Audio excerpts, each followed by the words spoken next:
Hey everybody, this is Rich Hanlon with Mortgage Ballers, and I got a special guest today. I have Ashley Zierer with me, and if you don't know Ashley, I'm really glad that she was able to be on the show today because when we did our best of the best for 2023, this name popped up out of the blue, and we always want to give our new person award. We call it the Rookie of the Year award, best of the best, but Ashley had put a full year in, and even though she had come from Guaranteed Rate, she hadn't spent much time there. So she was about as new as it gets, and she joined a team, the Yale Fowler team. I don't know if they named themselves a different team, but I know it's Yale Fowler's team, and they dove in. Ashley's out of Washington. She has a couple licenses, but Ashley was our top rookie of the year. I think you had, what was it, 17 transactions? I think so. Or was it 16 transactions for 7,571,395 million? It was that's a fantastic year. 2023 was tough, even on my veterans. So um, I thought it was important to get you on here because there's a lot of people that aren't entering the industry anymore. Matter of fact, they're leaving the industry faster than they're coming in. I think I saw something that the average age of a loan officer is like 46 years old. That Oh, means wow. I'm like the grandfather because I'm 57 years old. So that makes me even older. So I'm like, wow. But I want to start with that. What made you crazy enough to enter the loan officer industry in 2023, or I guess 2022? It was. Yeah. Tell me that story. I had kind of dipped my toes into being a real estate agent in 2020, and then I had my daughter in 2020 also, and we all know how that went. You couldn't do anything, you couldn't see people, and when I had my daughter, I was like, I can't be a real estate agent with a newborn and a 3-year-old at the time, and during 2020, we had refinanced one of our rental properties. And so I was talking to my loan officer at the time about it. And one day I was just like, what if I just did mortgages? So I started looking into how to get my license, and I saw that I could work from home. I could still like be with my kids and do all the mom things and still have a job without having like a 9 to 5 in the office. I'm not a really good employee. I've never been good at having someone be more authoritative than I am. So that didn't really work. Okay. So I just jumped in. Yeah. Well, thank you for telling the truth on that. I talk about it. I'm unhireable now. After 34 Yeah. years, the thought of going in and answering. Here's a true story. When I first got in the mortgage industry, I was a loan processor. I started September 1st, 1991, and I wasn't making a lot of money, but I wanted to have Christmas that first year. My wife and I had just moved in together, getting ready to get married, immediately falling into the April of '92. But we had our first Christmas together in our apartment, and I wanted some money for Christmas because we just moved from Southern California to Northern California, didn't have a lot of money. We were just kids trying to figure it out. But I took a job at Target during Christmas, and my let's see, I was 25. My manager was 16 and a half. And she was telling me what to do every day. And I did exactly what she told me to do. She was my manager. I gave her that respect. But as soon as I got enough for Christmas, I was out. I was like, this is not me.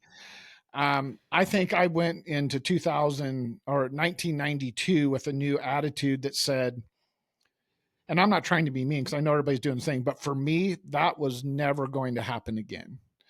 Yeah. Um, I was going to be better with money. I was going to fight for everything.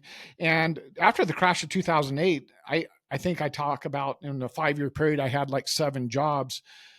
Um, but I always kept my licenses, and I tried a lot of things from stockbroker to insurance to annuities, all kinds of things because I liked people. I knew that.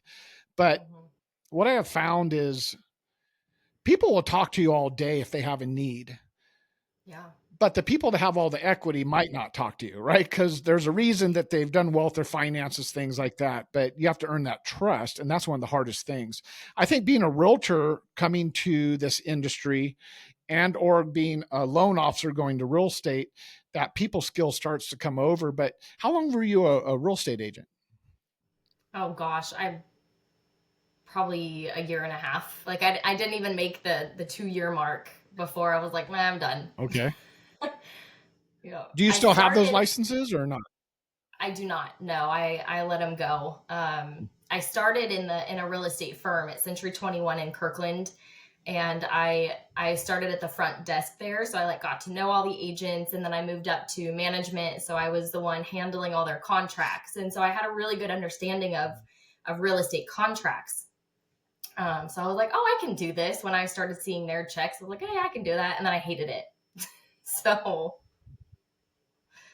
Okay. yeah, Well, you definitely stayed in because Washington allows us to pay 1099, so you're able to keep commissioned, which is good. I think when we first started with Washington, we were doing W-2s, but then Washington had called us because we were recruiting a lot of people, and they're saying, "What are you talking about? We're used to getting 1099s." And it was nice yeah, to be able to talk to a regulator and a taxing authority to be able to switch that over, because I think that is huge to have those states that allow that. And of all states, Washington, which is one of my hardest states from auditing, um, oh, the whole West Coast from Oregon to Washington down to yeah, California, but Oregon's still a W-2 state. So that's always interesting. But it seems like more and more states are going that route and allowing that. That's a controversial topic, and that's for each broker to make their own decision on. All right. yeah.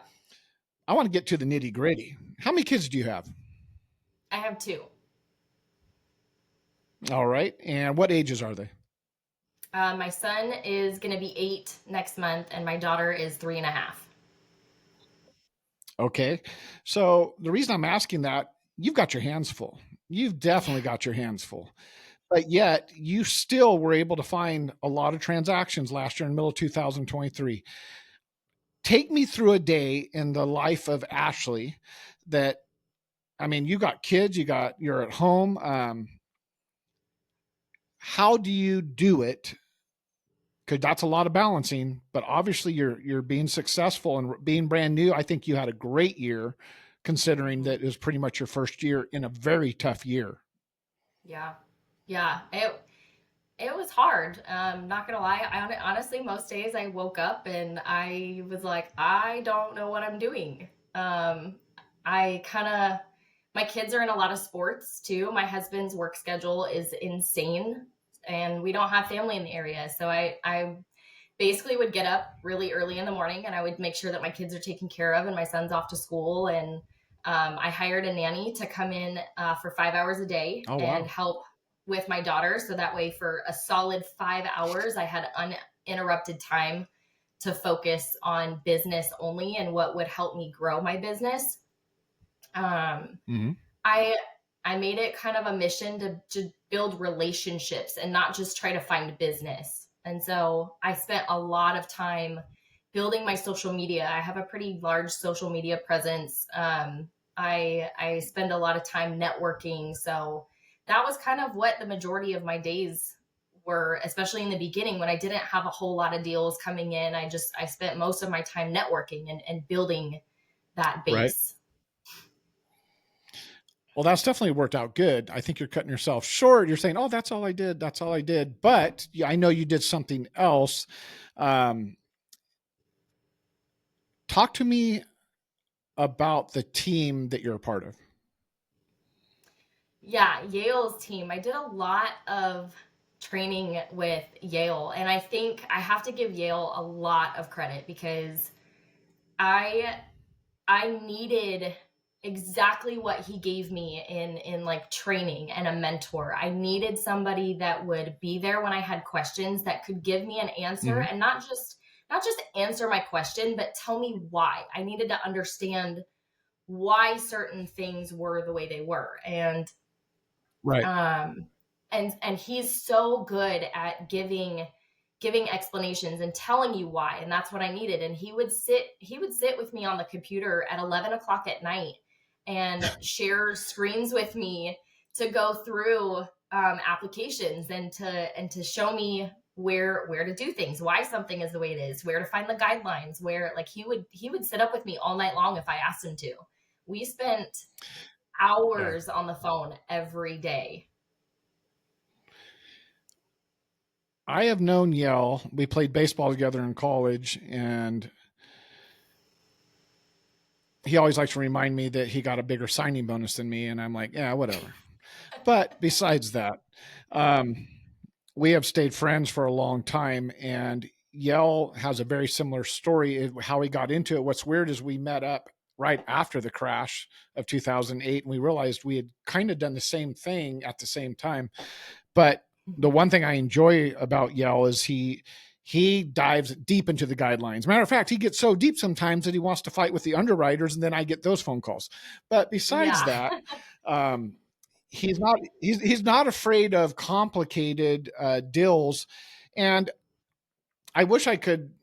We just don't have a lot of people that teach anymore, like how they do it. And I have people that take on proteges or team members, and they just say, kind of watch what I do, but they're not good at explaining what they're doing or how they're doing it or why they're doing it.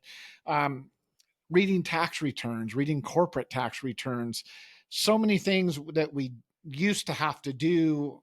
We have little cheat sheets for now, but people don't always understand.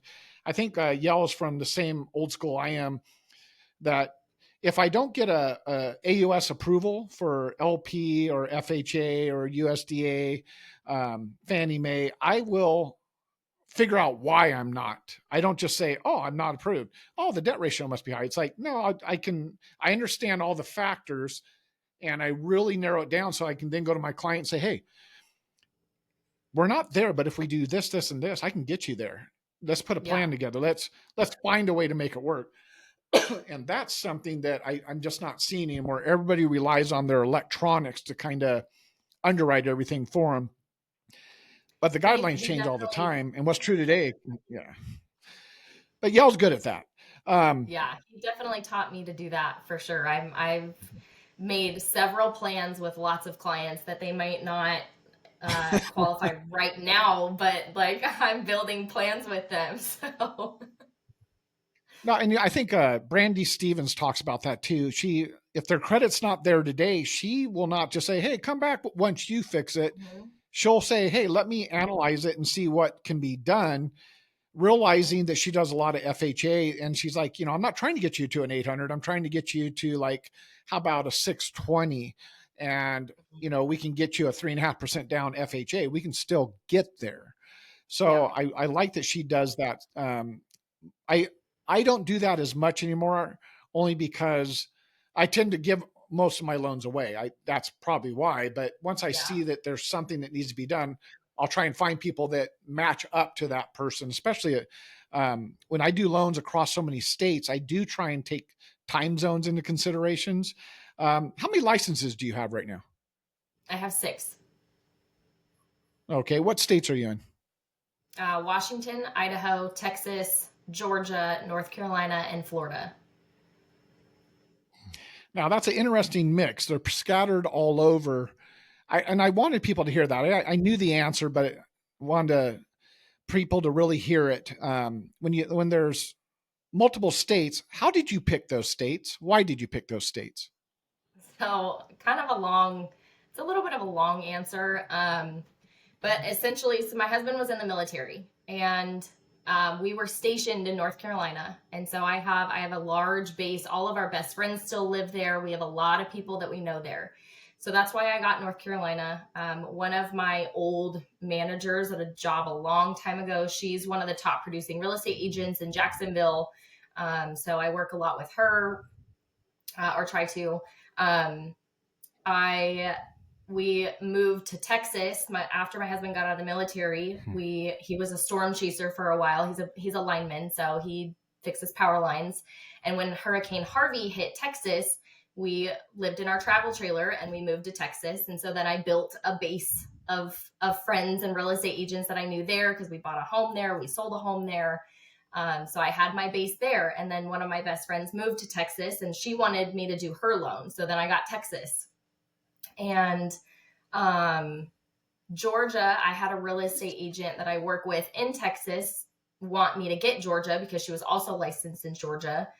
And then Florida came because I had another friend that I worked with in North Carolina. Her sister lives in Texas and or in Florida, and she wanted me to do her loan. And so I've been working with her for a while, and I network so much that I meet agents in all of these states, and I work with an agent in every single one of those states. So it just kind of made sense for me to keep them. Well, that's awesome because a lot of people, it used to be that you only did loans like in your immediate neighborhood type of thing. Then Mm-hmm. it became, oh, I can do loans in the whole state of California, but California was big, and I struggled with people in LA, like they were so far they couldn't come into the office because everybody used to come into the office, and they Right. weren't trusting enough to do stuff electronically. Now I very seldom meet with people unless I'm doing real estate. Typically, I will, but from a loan standpoint, everything's done almost electronically. So there is no limits to where you live. And if you're likable, and especially, I find that people move all the time, just like you. I mean, your story moving around, um, Yep. you know, you meet these people that are on the move, especially right now with the economy. It's so tight. People are making adjustments, moving from one side to the other. I left California, ended up in Georgia for that very reason. Um, that's a great story. Number one, I don't think people realize how much business can come to you if you have the ability to cross state lines. So that's what's Yep. awesome. I think what do we have? 44 licenses, 44 states at expert. And so it's awesome seeing that you have so many, especially since you're so young, which is really cool. Um, I've got a question for you because I want people to understand that even though you're new, there is a methodology every day when you get out of bed. And I like to ask this question. And, some people get nervous when I ask it, and some people overthink it. But you obviously wake up every morning and you hit it. Your business shows that. So if I were to just grab you, but because you have kids and a husband, I'm going to grab the whole family and tie you up and FedEx you to a state blindfolded, and drop you in somewhere and say, today, all of your comfort that you have from Washington, your office isn't set up, and you've got to just hit the road and get it going. Everybody's relying on you. You have kids, you have a husband, and you're like, you know what? I have to get it going. And if that happened, this is how I would do it. How would you reinvent yourself or restart if you had to?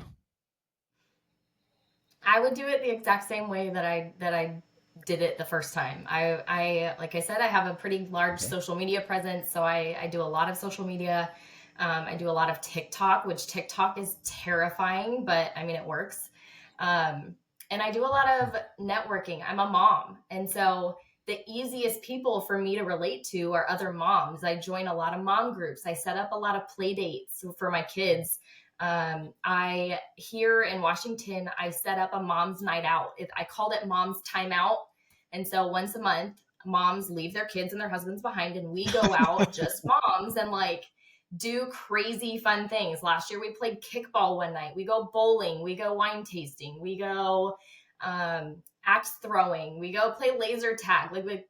We just go out and have fun, and I feel like that is Okay. a really great way for me to meet other people and build a relationship so where people trust me on a personal level. I'm a very personal level person. I don't work with a whole lot of people where like our relationships are very surface level. All of the agents that I have Right. become some of my best friends. So I really and I would do that again. That's what I would do. I would go out and join clubs. I would set up play dates. I would do all those things again.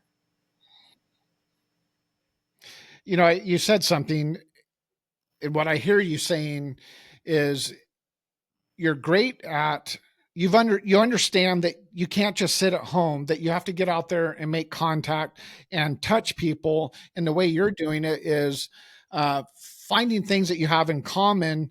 And when you're getting past that superficial relationship. Well, I'm a loan officer, and yeah, you're a number, file number 2255. Um, and I think that's the difference that really separates loan officers, especially on the broker side, because direct lending, sometimes they can burn and turn really quick. Yeah. Guaranteed rate can burn and turn when they start dropping rates. But when people feel connected, and then from there it's like, hey, can I talk to you, and you already know a lot about that person, you're out having fun. And then if they know what you do for a living, they have a trusted resource within the industry who they also have a personal relationship. And that's many of my loans become, I call them business because they're scattered all over, but I know they're very personable relationships.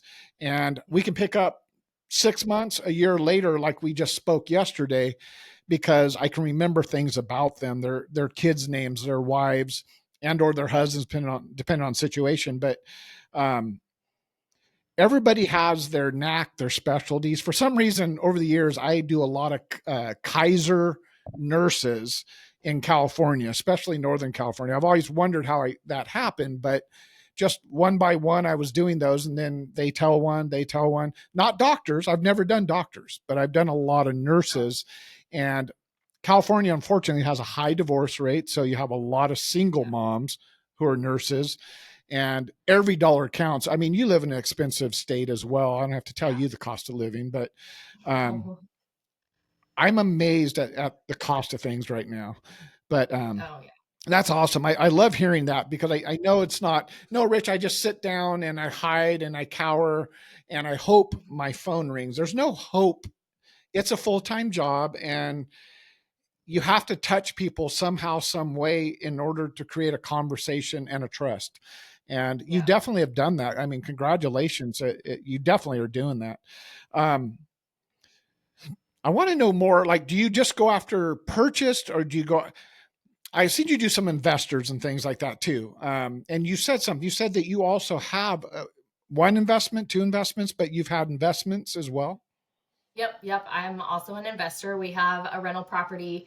Um, we've had that house in North Carolina it's been a rental for 8 years now, um, almost Okay. 8 years. And So you then got it when you got it when you were 12, is what you're saying? I bought it when I was 19. That's, yeah, we bought our first house when we were 19, and we turned that one into a rental. So Okay. yeah, and then we bought another one in Texas, and we did turn that one into a rental. We eventually sold it in 2020. It wasn't doing what we needed it to do as investors. We were spending more on it than we were making. And so it just didn't make sense to keep that one. Okay. Yeah. So now we're on the Do you hunt for find that another that one. helps you have? Oh, okay. Do Mhm. you find that that helps you have conversations not only with, 'cause I could tell you there's some realtors that specialize only in primary. Some of them deal with only investors. Most of my real estate agents only deal with investors. And that has become mostly the kind of borrowers I deal with are investors. And some of them have over 100 properties. Some of them are very big investors. Some have 15, some have one, some it's going to be their first one. But somehow that has become one of my strengths. And that is mostly what I do is investment properties. But that's how I've separated myself from just, I'm not afraid of those big tax returns with all the rental Right. properties, things like that. Yeah. I think it's I think it's Where do helped you see me be. yourself? Obviously, it's 2024. I'm sorry, go ahead. Oh, I was just gonna say, I think it's helped me being an investor because I know how to talk to an investor. I know what I'm looking for. So yeah, I think it's helped. No, I definitely think it helps. Me also. I'm a commercial investor as well, which is a little different. Yeah. Don't want to do that anymore. But Really? talk to me about, well, it's commercial's interesting. We own the building here at our corporate office, which was important to me because I felt like I paid so much rent leasing in California. I thought, well, I could have done better with that. Yeah. Um, I'm getting ready to buy more rental. I'm going to buy my first Airbnb this year, which is a little different for me. I've always done long-term rentals. So I'm learning. I'm part of I'm not going to say a group. I've always been part of a thing called Bigger Pockets. And my son introduced me to that. And that really helps because you get to talk with other investors and things like that and see what everybody's doing. And it's nice to have like minded conversations.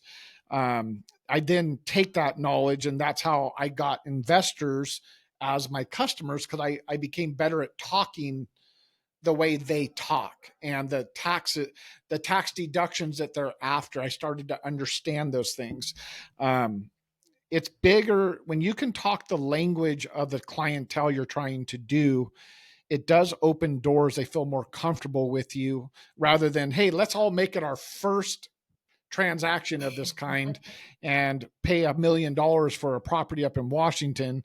They don't want to take that kind of risk. So when you can bring that complement of knowing what you're doing and also being an investor. And what I love about you is you and your husband are young and you're already into investments. So you're way ahead of the game.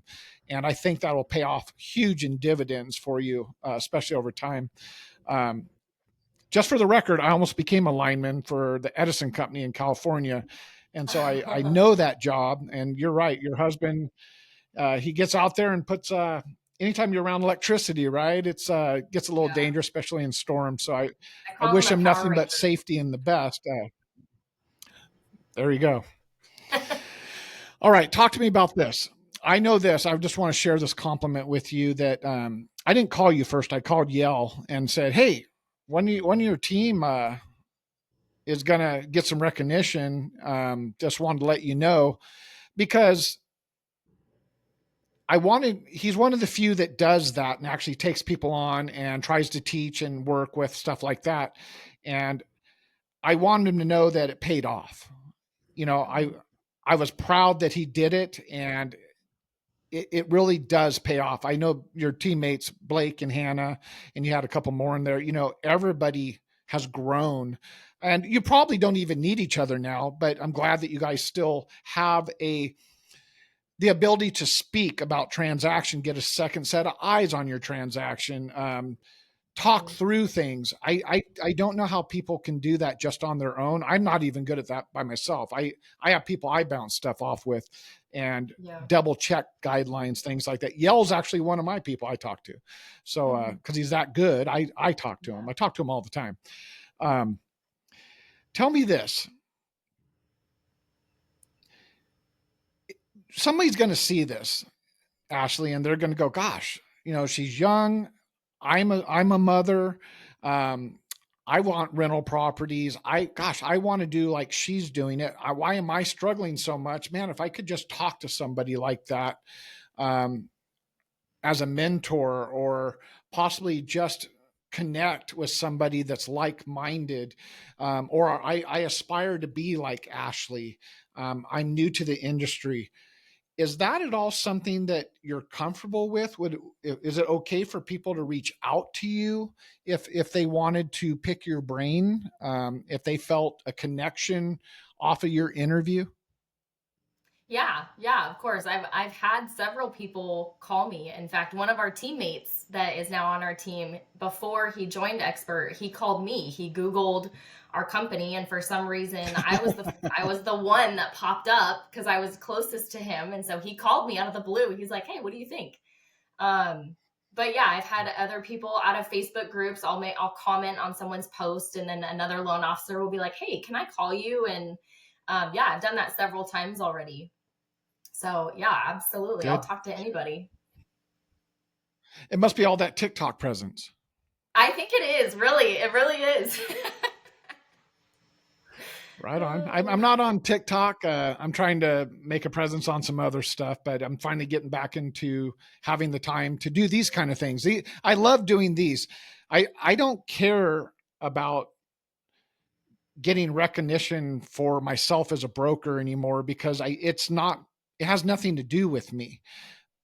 It's a platform, and I originate too. I do real estate, but it's about you. It's about the people and the partnerships that build incredible brand that is now crossing multiple states. And what you do where you're at in the state you're in is paying dividends in other states where other people are at. And it's just driving a brand name. And I love that. I'm very honored that, you are one of our partners here at Expert Home Lending. I know I talk a lot about mortgage ballers, but I love talking to the Expert Home Lending people because we just have some incredible people with incredible stories. And Ashley Zierer, you were one of the best of 2023, and you deserved to let everybody hear your story. I don't think it's the last we're going to hear from you. I have a feeling you're just going to be right back in it again. What is some advice as we close up here that if you had to give some advice to a person thinking about getting in the industry or someone who's struggling to find that next deal, what's just a piece of advice that you would give somebody coming from Ashley? Sorry, you cut out there for a second. Advice like about what? What if I was coming in the industry and I just, I'm new or I'm struggling, what is a piece of advice that you'd say, you know what? I've got one piece of advice and this is what it is. And it could be anything, but it's coming from you. Make relationships.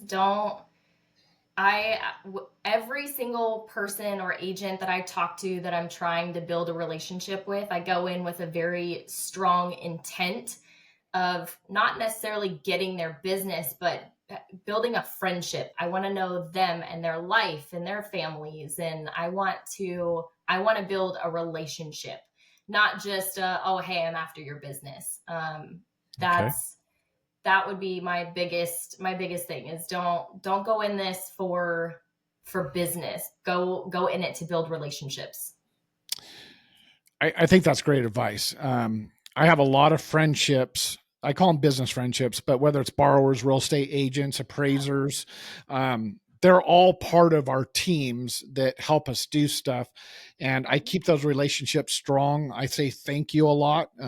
People have helped me out. I have good relationships with lenders over the years. And so I'm glad to see that next generation still doing that because, man, it's getting so automated now that a lot of people are losing that relation. It's becoming a transactional relationship. And that's the part I don't want to see it go that way. Ashley, thank you so much for your time today. I'm going to get this out there. If you would like to reach out to Ashley, I'll make sure that I have her contact information in the description in the post and take her up on it. She's West Coast. She's actually out of Washington. So she's West Coast Pacific Standard Time, but you heard her. She's licensed all the way across to the other side, East Coast, and everything in between. So that's a great conversation in itself. But Ashley, congratulations. You deserve all the accolades for what you pulled off in 2023. It is a big deal. It's not an easy time right now, and success stories help other people make it through. And you definitely are one of those type of people. So congratulations. Thank you. All right. We're going to sign off. I'll get that out. Ashley, thank you. I know that you're busy, but I appreciate you taking the time today to have a one-on-one with me. Thank you. All right. You take care. You too. Bye.